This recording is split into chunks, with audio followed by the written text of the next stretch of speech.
अस्सलाम वालेकुम वरहमतुल्लाहि वबरकातुहू। और आज आप मेरा देख रहे हैं बड़ा ही खूबसूरत व्लॉग। और आज गर्मी की शिद्दत इतनी थी, रोज़ा भी था मेरा और मेरी सांस भी बहुत फूल रही थी। तो मैंने अपने घर की तरफ आ ही रहा था कि एक चाचा जी की कॉल आ गई है कि हमारे काम को देख जाओ, हमारा काम करना है, वो थोड़ा ख़राब हुआ है। फिर हम चाचा की तरफ चले गए।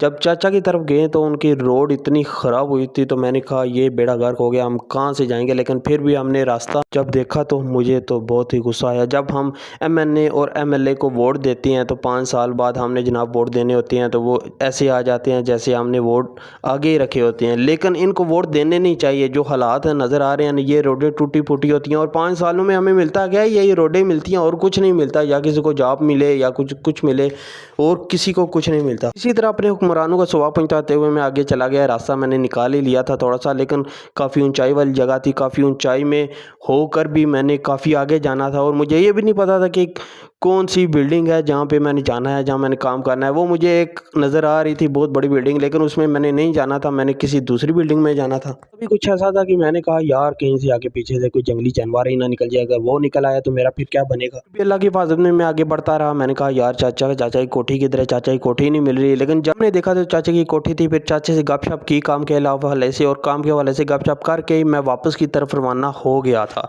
और जब मैं वापसी जाते जाते ही मैंने सब वीडियो बनाना शुरू कर दी ताकि आप मेरा व्लॉग बहुत ज़्यादा एंजॉय करें। और मेरे व्लॉग में आपको पता है कि मज़ा ही इतना आता है कि मैं जिस जगह में जाता हूँ वहाँ का व्लॉग आपको सामने नज़र आएगा कि मैंने आज दिन को क्या किया है, मैं कहाँ जा रहा हूँ, मैं क्या खा रहा हूँ। ये बड़े ही खूबसूरत रास्ते थे। और मैं आपको ये बताऊँ कि ये गाँव एक पहाड़ी के ऊपर बना हुआ है पूरा। एक पहाड़ी से ही ये रास्ता गुजर के आता है, पहाड़ी के ऊपर जाना पड़ता है। इतनी ऊंचाई में जगह इसीलिए है क्योंकि ये पहाड़ी पर गांव है। और अगर आपने कहीं घूमना हो यहाँ पे तो आ जाए, मैं आपको भी यहाँ लेके जाऊंगा। ये हमारी शॉप के नज़दीक ही है। यहाँ से हम अपना काम काज ख़त्म करके ऊंचाई चढ़ाई चढ़ के आखिरकार मेन रोड पे आ ही गए थे, जहाँ सुकून मुझे नज़र आया। और मेन रोड पे जाते जाते हमारी आजकल रोड भी आपको पता है क्लीन बनी हुई है, माशाल्लाह बड़ी बेहतरीन बनी हुई है। तो वहाँ मुझे बाइक चलाने का भी बड़ा मज़ा आ रहा था। अब हमने जल्दी जल्दी घर में भी जाना था, रास्ते से फ्रूट भी लेना था अफ्तारी के लिए, और भी अफ्तारी का कुछ सामान लेना था। और हम खड़ी शरीफ बाज़ार में रुकेंगे, वहाँ से हम कुछ सामान लेंगे अफ्तारी का और कुछ खाने पीने का और कुछ सामान लेंगे, अफ्तारी का सामान लेंगे और हम फिर जाएंगे अपने घर की तरफ। ये जो रास्ता आ गया इसको लखा सिंगा मोड़ कहा जाता है। यहाँ बड़े बड़े खूबसूरत नज़ारे हैं, ये आप देख सकते हैं अपनी आंखों से। ये जहाँ हम आ गए खड़ी शरीफ, और यहाँ से हमने कुछ सामान लेना था, सामान लेके फिर अपनी घर की तरफ जाना था। अब हम जा रहे हैं अपनी घर की। और हमारी विलेज लाइफ बड़ी ही खूबसूरत होती है माशाल्लाह। और खूबसूरत खूबसूरत गलियां हैं, आप देख सकते हैं, छोटी हों या बड़ी हों खूबसूरत ही होंगी। और आगे आप देख सकते हैं कि हमारी गांव के दुकानों के ऊपर भी दरख्त लगे हुए हैं माशाल्लाह, बड़ी खूबसूरत लग रही हैं। ये चेक करें आप। मैंने अपने बाइक को अपने घर की तरफ मोड़ ही लिया। और जब मैंने अपने घर की तरफ गया और गलियों में घूमता घूमता इतने मोड़ आ गए, इतने मोड़ आ गए, मैंने कहा मेरी ज़िंदगी में इतने मोड़ नहीं आए। लेकिन सारे मोड़ आहिस्ता आहिस्ता मैंने मोड़ ही लिए थे।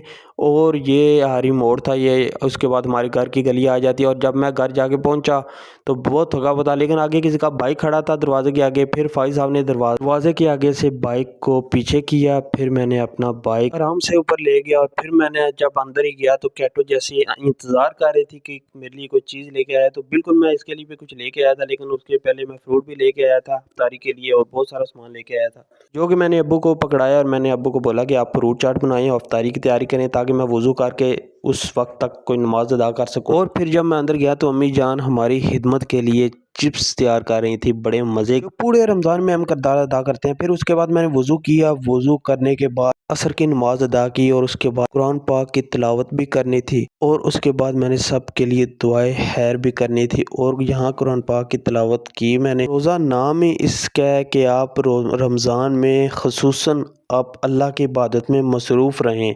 वैसे तो हम अब पूरा साल इबादत करते नहीं हैं, लेकिन इस महीने में ख़ुसूसन अल्लाह की इबादत करनी चाहिए। उसके बाद मैं अफ्तार की तैयारी में मसरूफ़ हो गया था, क्योंकि अफ्तारी का टाइम बहुत कम रहता था और हमने अफ्तारी करनी थी। जबकि मैंने अपने घर वालों का हाथ बटाना शुरू कर दिया। پہلے سب سے پہلے کلین بچھائی میں نے۔ اور آپ کو بتاؤں کہ الحمدللہ ہماری روز کی افطاری ایسے ہی ہوتی ہے، باہر افطاری بہت کم کرتا ہوں میں۔ اور یہ دیکھیں ابو جان فروٹ چاٹ تیار کر رہے تھے اور بڑے مزے کی جو روز تیار ہوتی ہے، امی روٹیاں بنا رہی تھیں اور بڑا گوشت بھی لے کے آیا تھا جو مجھے بہت ہی پسند ہے، اور امی جان بہت ہی اچھا اور بہت ہی مزیدار بناتی ہیں یہ۔ امی کے ہاتھ کا مزہ ہی ایسا ہے کہ جب کوئی کھانا شروع کر دے تو چھوڑنے کا نام ہی نہیں لیتا۔ اور پھر میں نے ملک شیک بھی تیار کرنا تھا، اس کے لیے میں بازار سے اسٹرابری کا بندوبست کر کے لے کے آیا تھا، اور اس کو میں نے پہلے پانی سے اچھے طریقے سے دھو لیا۔